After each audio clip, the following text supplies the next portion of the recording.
What if the government taxed you for every window in your home? No, this isn't a dystopian novel. It's real history.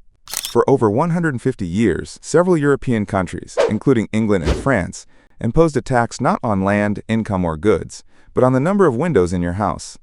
This bizarre law not only affected people's finances, but also their health, architecture, urban planning, and even social class visibility. But why was such a strange tax introduced in the first place? What problem was it meant to solve? And how did it go so wrong? This is the full story of the window tax, an extraordinary example of how governments tried to raise money by taxing the very light that entered your home.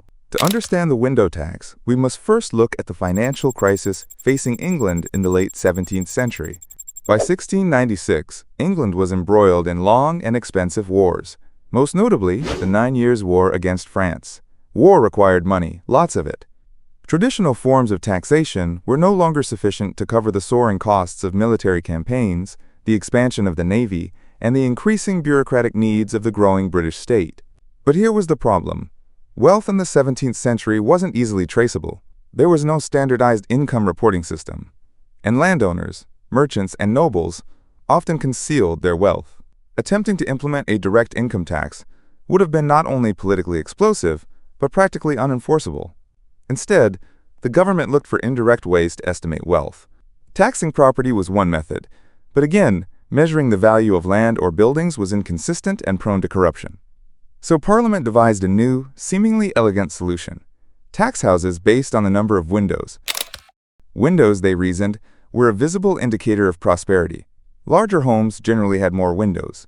Wealthier individuals could afford the luxury of light and air. And most importantly, windows could be counted from the outside, reducing the chance of evasion. The window tax was introduced by King William III's government in 1696. The initial structure was relatively simple. Every house paid a flat-rate house tax of 2 shillings per year. In addition, houses with more than 10 windows had to pay extra, based on the number of windows. This system evolved rapidly. By 1709, the thresholds were adjusted. Houses with 10 to 14 windows paid 6 pence per window. Those with 15 to 19 paid 9 pence per window. 20 or more windows? You paid 1 shilling per window annually. These might seem like small sums today, but at the time, they were significant, especially in poorer communities. While the tax was originally aimed at the wealthy, landlords of multi-tenant housing often passed the cost down to tenants or altered buildings to evade the tax. This led to a peculiar phenomenon: bricked-up windows. As window-counting tax collectors roamed the streets, homeowners took drastic measures. Thousands of windows were literally bricked up. You can still see them today, sealed, dark rectangles in otherwise symmetrical walls, standing as silent witnesses to a time when daylight cost money. For new buildings, architects and builders began deliberately designing homes with fewer windows or with false windows that appeared elegant but couldn't be opened. Aesthetic symmetry clashed with practical design, and buildings became darker, less ventilated, and often more dangerous to live in. In cities like London, Edinburgh, and Bath, entire neighborhoods show signs of tax evasion through architecture. In some cases, builders included bricked-up window spaces in their original designs to preserve visual balance while avoiding taxation. In others, families had no choice but to block natural light from their homes to avoid financial ruin. The bricking up of windows wasn't merely an inconvenience. It was a public health disaster. In the 18th and early 19th centuries, urban slums were already overcrowded and unsanitary. By reducing natural light and airflow, the window tax contributed to the spread of respiratory diseases like tuberculosis, bronchitis, and typhus. Physicians and public health reformers became some of the most vocal critics of the tax. The health implications were becoming too obvious to ignore. One of the most prominent opponents was Dr. Neil Arnott, a 19th century Scottish physician who emphasized the need for fresh air and ventilation in disease prevention. Reformers cited the window tax as a direct contributor to poor living conditions in industrial cities. Yet the government continued to collect it, year after year, as it remained a dependable source of revenue. So, if the tax was so clearly harmful, why did it last so long? The answer lies in government dependency. By the 18th century, the window tax had become a, quote, reliable and relatively easy to enforce source of income.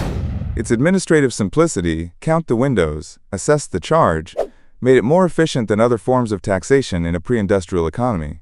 Moreover, Every attempt to replace it faced political resistance. Proposals for income tax were viewed with suspicion and rejected multiple times before the modern income tax was introduced in 1842. Also, the government made periodic adjustments to the window tax to increase revenue. In 1747, the rates were increased. By 1778, the lowest taxable threshold dropped to 7 windows instead of 10. In 1808, the window counts were split into multiple bands, with sharply increasing rates. As inflation grew and war expenses mounted, especially during the Napoleonic Wars, governments leaned even harder on this strange tax. The tax didn't go unchallenged. Across the country, there were petitions, newspaper articles, and parliamentary debates condemning the tax. The tide began to shift in the mid-19th century as the Industrial Revolution transformed Britain. As factories sprang up and urban populations swelled, the cost of poor living conditions became harder to ignore. In 1845, the first major step toward repeal happened when the government reduced the tax burden by raising the minimum number of taxable windows. Finally, in 1851, under Prime Minister Lord John Russell, the tax was officially abolished in England and Wales. Scotland followed in 1852. England wasn't alone. Versions of the window tax appeared across Europe. France adopted a window-based property tax in 1798 during the post-revolutionary period. Their version taxed both windows and doors. Despite protests and widespread evasion, it lasted well into the 20th century and was only abolished in 1926. The Netherlands, Spain, and some Italian states had similar taxes, especially during wartime periods. In Ireland, the tax was particularly resented, as it disproportionately affected poor Catholic communities living under absentee British landlords. This resentment fueled broader anti-British sentiment. The architectural legacy of the window tax is still visible today. Walking through Georgian and Victorian neighborhoods, you can often spot bricked-up window spaces, smaller, irregular windows, asymmetrical window placement. In social terms, the tax deepened class divisions. Poorer homes, already cramped and unsafe, became darker and more depressing. Meanwhile, wealthier families either paid the tax or built houses in the countryside to avoid urban taxation altogether. Some historians believe the phrase daylight robbery originated from the window tax, though this is debated. Modern economists often cite it when discussing tax efficiency and behavioral distortions. A tax may seem fair on paper, but if it causes people to make harmful choices to avoid it, it may be doing more harm than good. What began as a clever workaround to avoid income tax ended up dimming cities, weakening public health, and bricking up the windows of millions. Today, those bricked windows are more than just an architectural curiosity. They are a permanent monument to a tax that went too far.